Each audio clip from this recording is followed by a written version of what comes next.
প্রিয় লিসেনার, আসসালামু আলাইকুম। আমি মোহাম্মদ রমজান আলী। আজকে আপনাদেরকে ইলেকট্রিক্যাল কেবল সিলেকশন ফ্যাক্টর সম্পর্কে বেসিক একটি কনসেপ্ট দেওয়ার চেষ্টা করতেছি। তো আমার এই ছোট লিসেনে আপনারা যদি ইলেকট্রিক্যাল কেবল সিলেকশন ফ্যাক্টর সম্পর্কে এইটুকু ধারণা পেয়ে থাকেন, তাহলে আমার এই কষ্টটি সার্থক বলে আমি মনে করি। তো আমরা শুরু করতে যাচ্ছি ইলেকট্রিক্যাল কেবল সিলেকশন ফ্যাক্টর সম্পর্কে বেসিক কনসেপ্ট।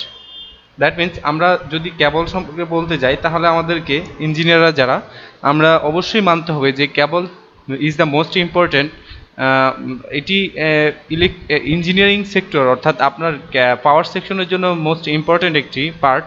তো আমরা আজকে এই ইলেকট্রিক্যাল কেবল আমরা কিভাবে সিলেকশন করব, বা যে ফ্যাক্টরগুলো এই সিলেকশনের ক্ষেত্রে দরকার, সেই জিনিসগুলো আমরা দেখব।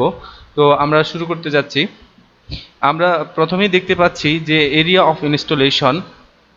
আমরা যদি ইলেকট্রিক্যাল কেবল সিলেকশন করতে যাই, সেক্ষেত্রে আমাদেরকে এরিয়াটা বিবেচনা করতে হবে যে আমি কোন জায়গায় এই কেবলটি ইনস্টল করব। হতে পারে এটি ইনডোর, হতে পারে আউটডোর, হতে পারে আন্ডারগ্রাউন্ড, হতে পারে ওভারহেড।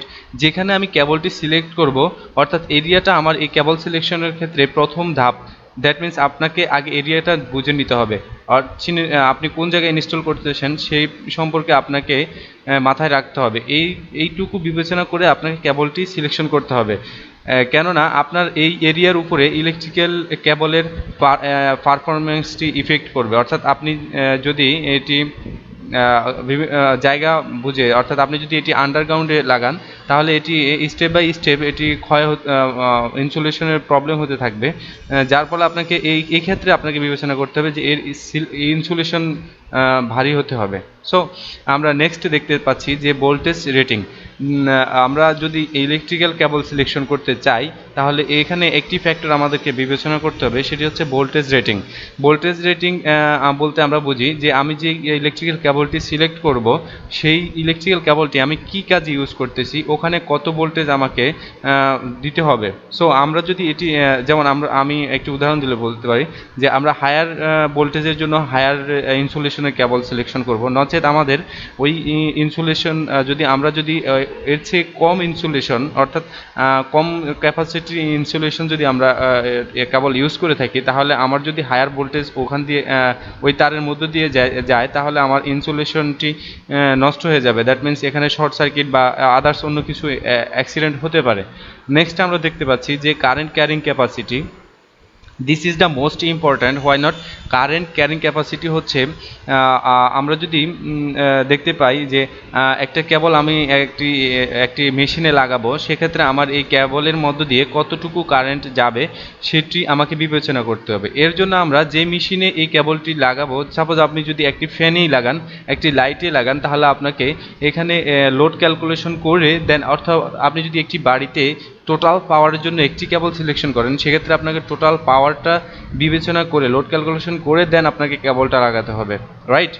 আর আমরা যদি যে কোনো কেবল সিলেকশনের ক্ষেত্রে এই বিষয়টা মাথায় রাখতে হবে যে আমার কারেন্ট ক্যারিং ক্যাপাসিটি কি হবে, আমি এর মধ্য দিয়ে কতটুকু কারেন্ট থ্রো করব, এটি আপনি বিবেচনা করেই আপনাকে কেবল সিলেকশন করতে হবে। নেক্সট হচ্ছে আমরা যদি বলতে পারি যে কন্ডাক্টর সাইজ। কন্ডাক্টর সাইজ বিবেচনা করতে হলে আপনাকে ভোল্টেজ ড্রপটি বিবেচনা করতে হবে, যে আমার এই কন্ডাক্টর সাইজের উপরে আমার ভোল্টেজ ড্রপ ডিপেন্ড করে। সো আপনি যতটুকু দূরত্বে আপনার কেবলটি স্থাপন করবেন, এর উপরে আপনার এই ভোল্টেজ ড্রপটি কতটুকু ভোল্টেজ ড্রপ হবে, এর জন্য কতটুকু কেবল হলে আপনার ভোল্টেজ ড্রপটি কমানো যাবে, এর উপরে বিবেচনা করে আপনাকে কেবলটি সিলেকশন করতে হবে।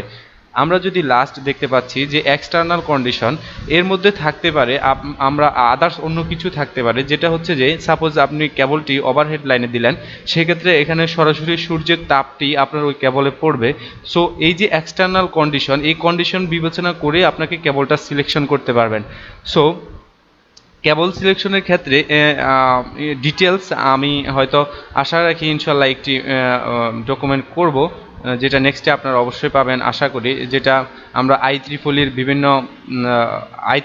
বিভিন্ন রুলস অনুসারে কেবল কীভাবে সিলেকশন করতে হয়, কেবল লোড ক্যালকুলেশনের মাধ্যমে কীভাবে সিলেকশন করতে হয়, কেবলটা আমরা কীভাবে সিলেকশন করব, আমাদের কেবলের উপরে ডিটেলস একটি আইডিয়া ইনশাল্লাহ আমি নেক্সটে আপনাদেরকে সময় ফেলে দিয়ে দেব।